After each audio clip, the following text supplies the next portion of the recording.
찬송가 540장입니다. 찬송가 540장.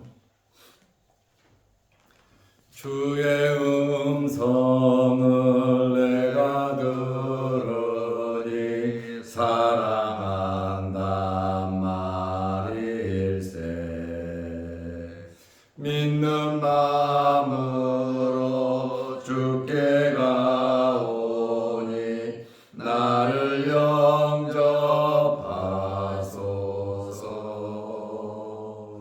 내가 매일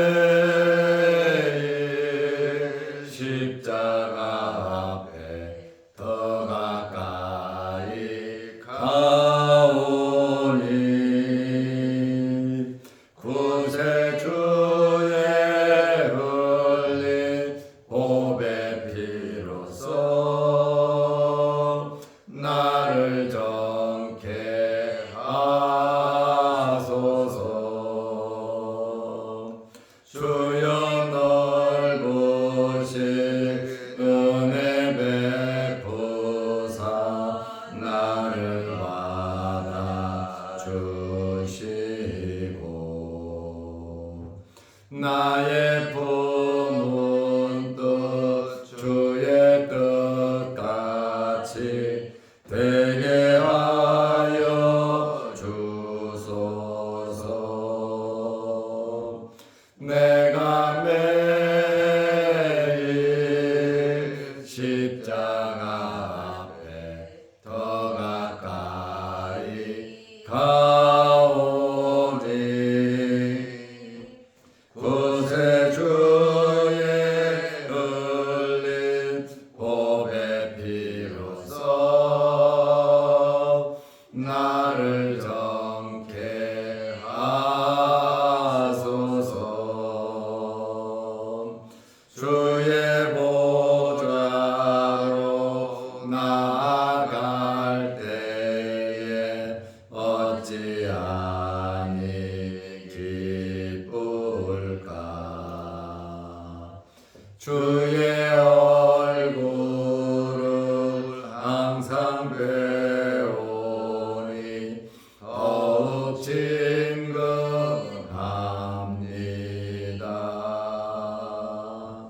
내가 매일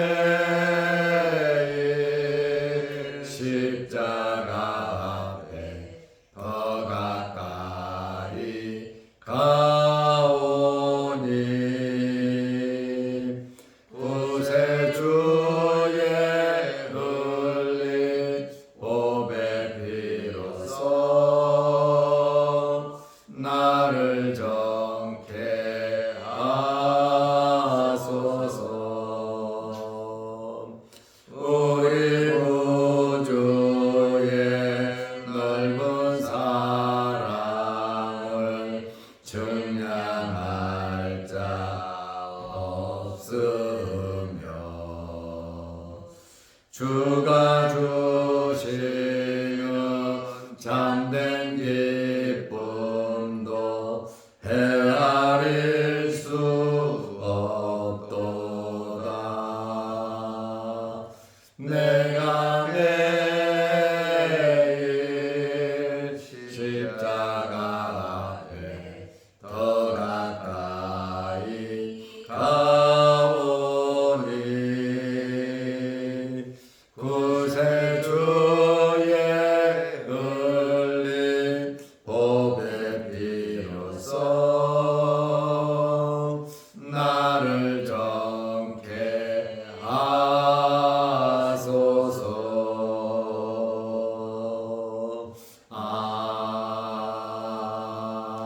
아멘.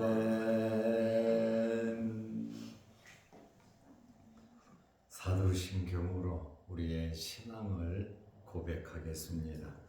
전능하사 천지를 만드신 하나님 아버지를 내가 믿사오며 그 외아들 우리 주 예수 그리스도를 믿사오니 이는 성령으로 잉태하사 동정녀 마리아에게 나시고 본디오 빌라도에게 고난을 받으사 십자가에 못 박혀 죽으시고 장사한 지 사흘 만에 죽은 자 가운데서 다시 살아나시며 하늘에 오르사 전능하신 하나님 우편에 앉아 계시라. 저리로서 산자와 죽은 자를 심판하러 오시리라. 성령을 믿사오며 거룩한 공회와 성도가 서로 교통하는 것과 죄를 사하여 주시는 것과 몸이 다시 사는 것과 영원히 사는 것을 믿사옵나이다. 아멘. 하나님의 말씀 요한복음 11장 38절에서 42절 말씀까지 보겠습니다. 이에 예수께서 다시 속으로 비통히 여기시니 무덤에 가시니 무덤이 굴이라 돌로 막았거늘 예수께서 이르시되 돌을 옮겨 놓으라 하시니 그 죽은 자의 누이 마르다가 이르되 주여 죽은 지가 나흘이 되었으며 벌써 냄새가 나나이다. 예수께서 이르시되 내 말이 내가 믿으면 하나님의 영광을 보리라 하지 아니하였느냐 하시니 돌을 옮겨 놓으니 예수께서 눈을 들어 우러러 보시고 이르시되 아버지여 내 말을 들으신 것을 감사하나이다. 항상 내 말을 들으시는 줄을 내가 알았나이다. 그러나 이 말씀 하옵는 것은 둘러선 무리를 위함이니 곧 아버지께서 나를 보내신 것을 그들로 믿게 하려 함이니이다. 아멘. 42절 말씀까지 보았습니다. 오늘은 무덤 앞에 서신 예수님에 대한 말씀을 드리려고 합니다. 예수님께서 나사로의 무덤으로 가셨습니다. 11장 38절 말씀에 보면 이에 예수께서 다시 속으로 비통히 여기시며 예수님께서 또 한 번 비통히 여기셨다 말씀하고 있습니다.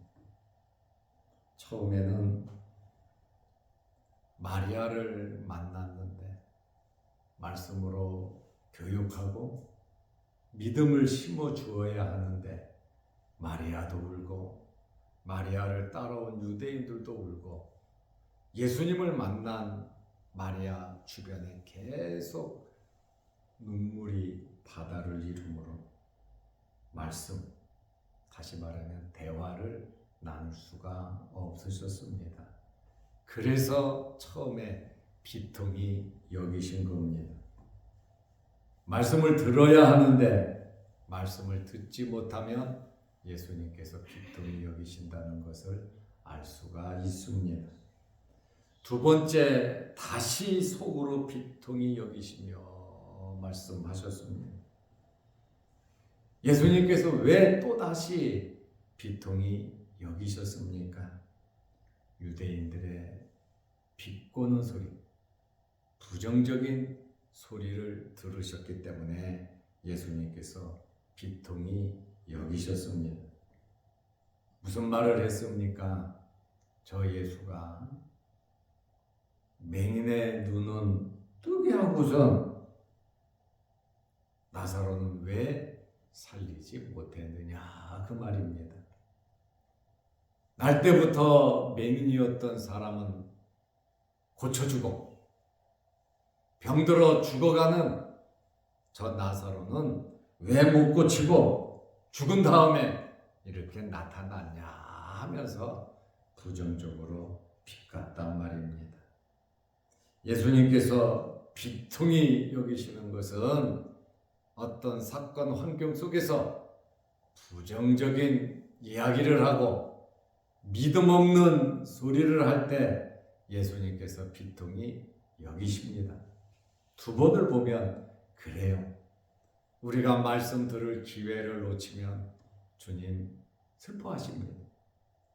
말씀을 들어야 하는데 그리고 우리가 삶 속에서 어떤 환경 속에서 부정적인 이야기를 하고 믿음 없는 소리를 하면 예수님께서 비통히 여기신다 그 말입니다. 우리는 이 말씀을 통해서 주님의 말씀, 성경 말씀을 보고 듣는데 열중해야 되겠고, 우리가 살아가는 우리의 삶의 현장에서 어떤 일이 생기든지 부정적인 말이나 믿음 없는 소리 하지 마시기를 바랍니다. 그렇게 한다면 예수님께서 이 짧은 절 속에서 2번이나 비통히 여기셨잖아요. 이제 예수님께서 무덤에 가시니 무덤이 구리라 돌로 막았거늘. 나사로의 무덤은 구리였습니다. 그리고 돌로 막아놨습니다.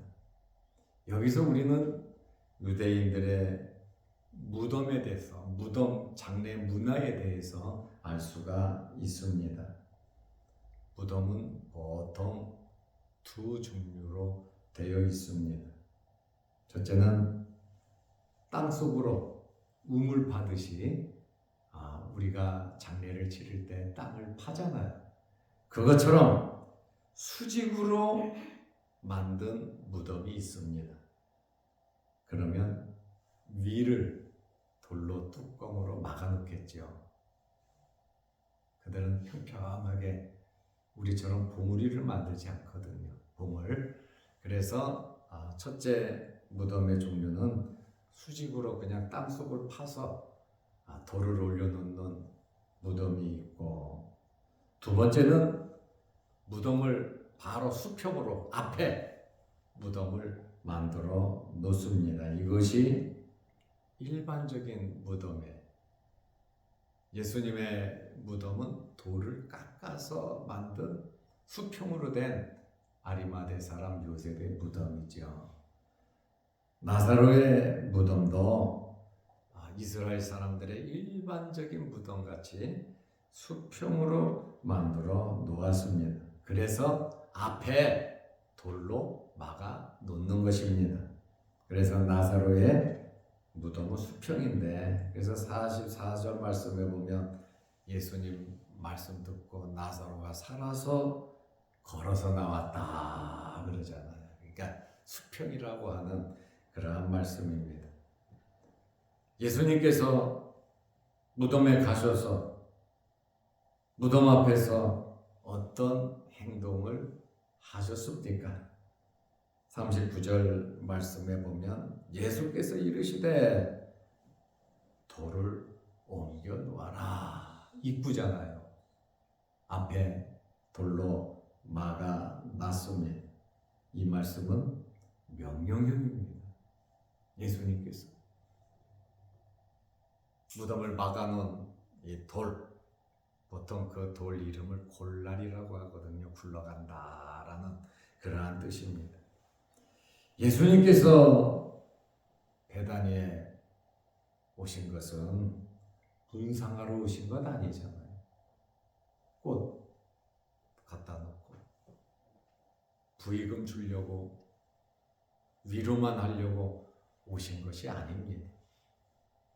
예수님은 일반 사람과 다르게 예우를 해주신다 그 말이에요. 우리 성도들을 찾아오셨을 때 세상 사람처럼, 믿는 사람처럼 행하지 않으시고 그 이상의 것을 행하시기 위해서 찾아오신다는 겁니다. 기도를 했을 때, 말씀을 들을 때 예수님께서 어떻게 하실 것인가 희망을 가지시기 바랍니다.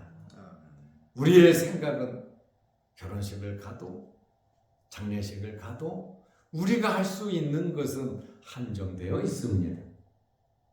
그러나 예수님께서 하시는 일은 놀랍게 예수님의 뜻대로 행하신다고 하는 말씀입니다. 다른 사람들은 예수님이 나사로를 사랑하는구나, 그래서 목숨 걸고 여기에 문상하러 왔구나, 위로하러 왔구나, 여기까지 모든 사람이 생각할 수 있습니다. 그러나 예수님은 계획과 뜻을 가지고 오셨단 말이에요. 마리아 마르다도 몰랐습니다. 예수님만 가지고 계신단 말이에요. 우리의 삶이, 우리의 미래가 비밀이긴 비밀이지만 예수님께서 뜻을 가지시고 우리를 이끄신다는 사실을 믿으시기 바랍니다.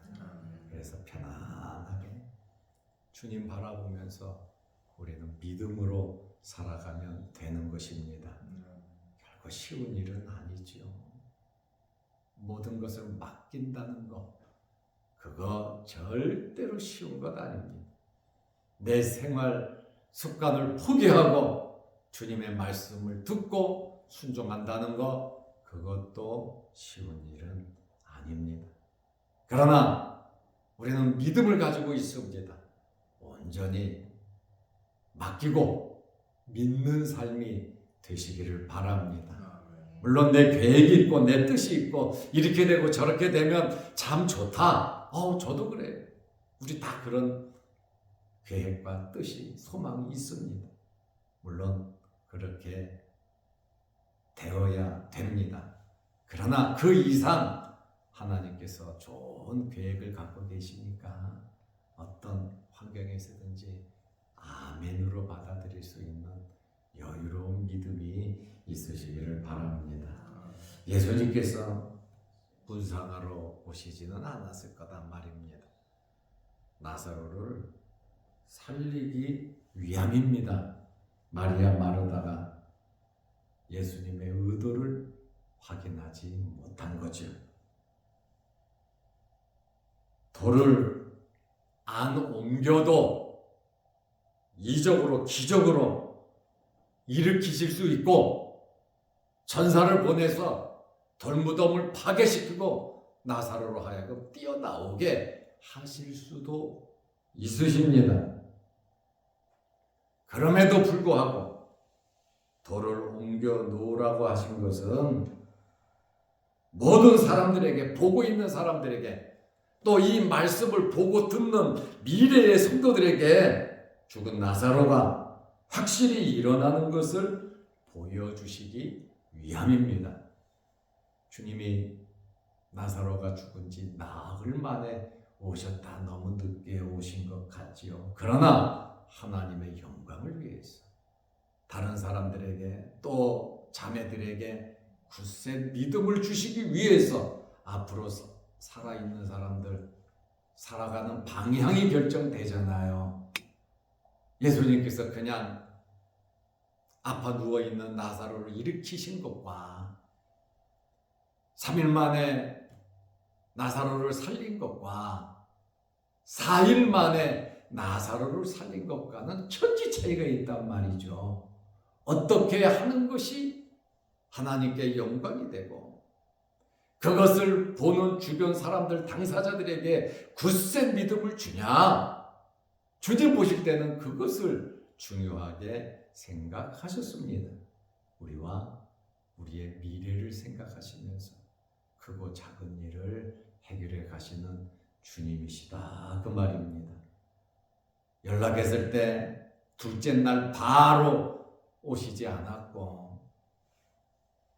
나사로가 죽은 다음에 무덤에 들어가서 돌로 막아놓고 썩은 냄새가 나는 그때에 주님 오셔서 나사로를 살림으로 얼마나 살아있는 사람들에게, 나사로도 마찬가지지만 그 가족도 마찬가지지만 능력이 되냐, 그 말입니다. 우리의 모든 삶을 통해서 다른 사람들에게 하나님께 영광 돌리고 또 주변 사람들이 믿음이 굳세질 수 있도록 우리가 그렇게 살아간다면 나사로의 가정에 나사로가 살아남으로 엄청난 기쁨과 즐거움과 행복이 있었던 것처럼 그런 행복을 우리가 얻을 수 있는 겁니다. 그러니까 예수님의 모든 의도를 모르면 좀 섭섭하기도 하고 기도도 안 되고 내가 정말 열심히 살았는데 낭망도 됩니다. 우리는 이런저런 환경 속에서 낭망 실망하지 말고 항상 기뻐하고 믿음으로 말씀 붙잡고 하나님은 우리에게 가장 좋은 것으로 주시는 분이심을 확실히 믿으시기를 바랍니다. 그래야 우리가 여유롭게 살아갈 수 있습니다. 마르다가 예수님의 말씀을 듣고 그 죽은 자의 누이 마르다가 이르되 주여 죽은 지가 나흘이 되었음에 벌써 냄새가 나나이다. 이스라엘은 열대지방이에요. 사막지역이에요. 그렇다 보니까 더워요. 이 당시에 시체 보관하는 냉장실이 있었겠습니까? 그래서 이스라엘 사람들은 당일에 죽으면 당일에 장례를 치러요. 왜냐하면 시체가 부패되기 때문에 그렇습니다. 여러분들은 시신이 부패된 냄새를 맡아보셨는지는 모르겠어요. 저는 맡아봤고 또 관을 들고 시신을 옮기다가 물이 나와서 내 몸에 떨어진 적도 있습니다. 그 냄새는 참 말할 수 없는, 밥도 먹을 수 없는 아주 희한한 그런 냄새, 안 좋은 냄새가 납니다. 마르다가 지금 그 얘기를 하는 거예요. 나흘이 되니까 벌써 냄새가 나나이다. 쫙 퍼지죠. 그 돌을 옮기면 무덤 속에 있던 그 냄새가 바깥으로 나오겠죠. 그러면 이 마르다의 이 이야기를 보면 나사로가 100% 확실히 죽었다는 것을 우리는 알 수 있습니다. 죽음을 확인하려면 돌 무덤을 열 필요가 없지요. 뭐 때문에 남의 무덤을 열으라 하겠습니까? 죽은 거 확인하려고요? 아니단 말입니다. 예수님께서 말씀은 안 하시지만 우리에게 특별한 교훈을 허락해 주시고 있는 겁니다. 누이 나사로의 누이 마르다가 냄새가 난다. 이 말을 다른 말로 말하면 어떤 수단과 방법을 써도 오라버니 나사로는 살아날 희망이 없다.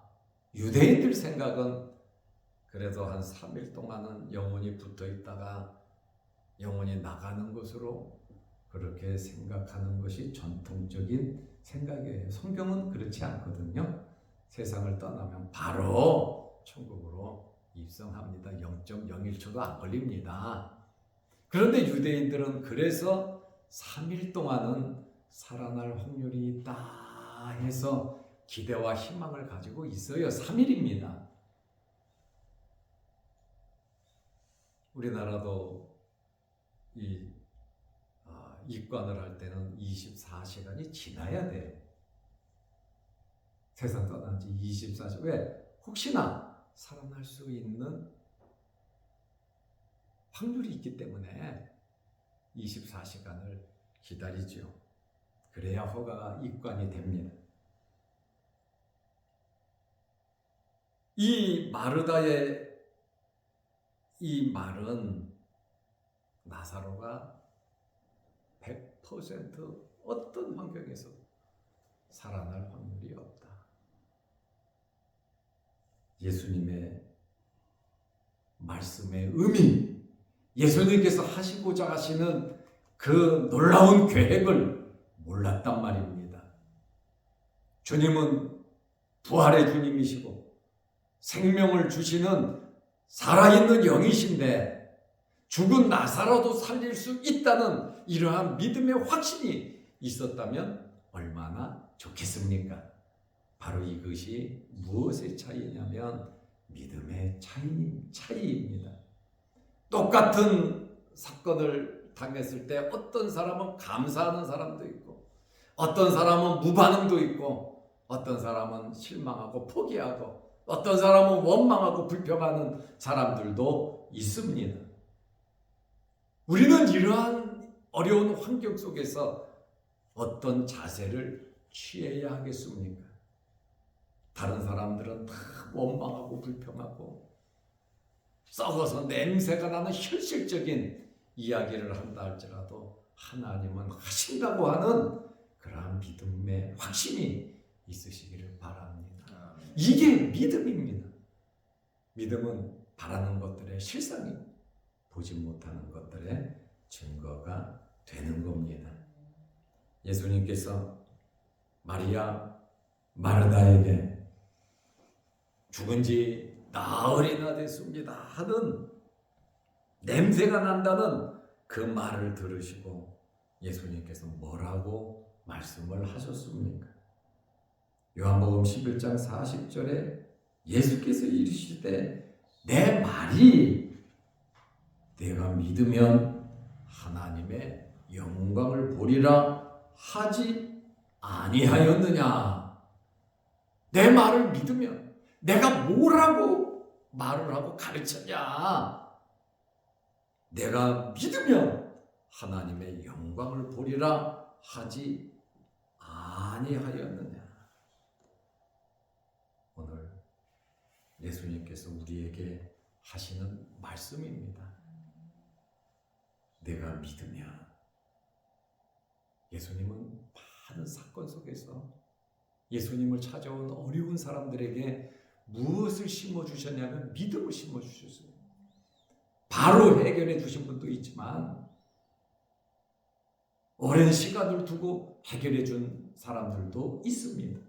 예수님께서 보시는 것은 바로 그 믿음입니다. 우리의 크고 작은 모든 문제를 긍정적으로 해결할 수 있는 방법은 우리의 믿음이 자라야 합니다. 우리의 믿음이 굳세져야 합니다. 누구도 상대할 수 없는 그런 하나님께서 인정하는 그런 믿음이 우리에게 있어야 합니다. 내 말이, 예수님이 늘 말씀하셨단 말이에요. 내 말이 내가 믿으면 하나님의 영광을 보리라. 긍정적인 역사가 나타난 것이죠. 하나님의 영광을 보리라. 오늘 이 말씀이 우리 남은 생에 살아가면서 예수님 말씀하시잖아요. 예수께서 이르시되 내 말이 내가 믿으면 하나님의 영광을 보리라 하지 아니하였느냐. 우리에게 믿으면 하나님의 영광을 본다는 거예요. 우리 이 말씀 마음에 품고 믿음으로 굳센 믿음으로 살아가시기를 바랍니다. 기도하겠습니다. 하나님 아버지, 예수님께서 나사로의 무덤으로 가셨습니다. 마르다가 말합니다. 이미 죽은 지 나흘이 되었고 시체 썩은 냄새가 난다고 했습니다. 예수님이 가지고 계시는 계획과 예수님께서 하시고자 하시는 뜻을 전혀 이해하지 못했습니다. 하나님 아버지, 우리도 그렇습니다. 우리가 이 세상 살아가는 삶 동안에 눈물 나는 일도 많고 속상한 일도 많고 하나님을 믿고 기도하면서 예배드리면서 살아가지만 낭망하고 실망하고 현실적인 이야기를 마르다처럼 이미 죽은 지 나흘이 됐고 시체가 썩은 냄새가 난다고 우리 눈에 보이는 것만 보고 느끼고 말하고 행동하는 그러한 일들이 우리에게도 참 많습니다. 그러나 주님, 우리에게 믿음을 허락하여 주옵소서. 내가 믿으면 하나님의 영광을 보리라고 하신 이 말씀을 믿게 하셔서 무엇보다도 굳센 믿음으로 주님의 마음이 비통해지지 않도록 말씀 듣는 일에 힘쓰고 긍정적인 신앙인들이 되게 하여 주옵소서. 믿으면 모든 일들이 하나님의 뜻 가운데 영광이 됨을 확신하고 항상 기뻐하며 즐거워하며 어떠한 환경에서든지 하나님의 영광을 위하여 살아가게 하옵소서. 어제는 23여전도에 야유회를 은혜 중에 잘 다녀오게 하심을 감사합니다. 늘 주님을 섬기면서 우리 심신의 피로도 풀고 또한 성도 간의 뜨거운 교제와 사랑이 넘치는 기간들이 되게 하옵소서. 오늘도 이 새벽에 주의 전에 나와 머리 숙여 기도합니다. 우리의 이 기도 제목 가운데에 마리아와 마르다 같은 말이 아닌 하나님의 크신 뜻을 발견하며 마음의 평안함과 기도하면서 믿음으로 살아가게 하옵소서. 영상을 보면서 말씀으로 은혜 나누는 성도들에게도 함께하여 주셔서 저들의 믿음도 무럭무럭 자라나게 하옵소서. 오늘도 이 새벽에 주의 전에 나와 머리 숙여 기도하는 우리 장로님들, 또 우리 권사님들, 또 여러 성도들의 간절한 기도 제목들을 하나님 들어주시고 주님이 놀라운 계획을 우리들을 통해서 믿음으로 기도로 이루어지게 하옵소서. 예수님의 이름으로 기도하옵나이다. 아멘. 하늘에 계신 우리 아버지여, 이름이 거룩히 여김을 받으시오며 나라의 마옵시며 뜻이 하늘에서 이룬 것 같이 땅에서도 이루어지이다. 오늘날 우리에게 일용할 양식을 주옵시고 우리가 우리에게 죄 지은 자를 사하여 준 것 같이 우리 죄를 사하여 주옵시고 우리를 시험에 들게 하지 마옵시고 다만 악에서 구하옵소서. 대개의 나라와 권세와 영광이 아버지께 영원히 있사옵나이다. 아멘. 자유롭게 기도하시기 바랍니다.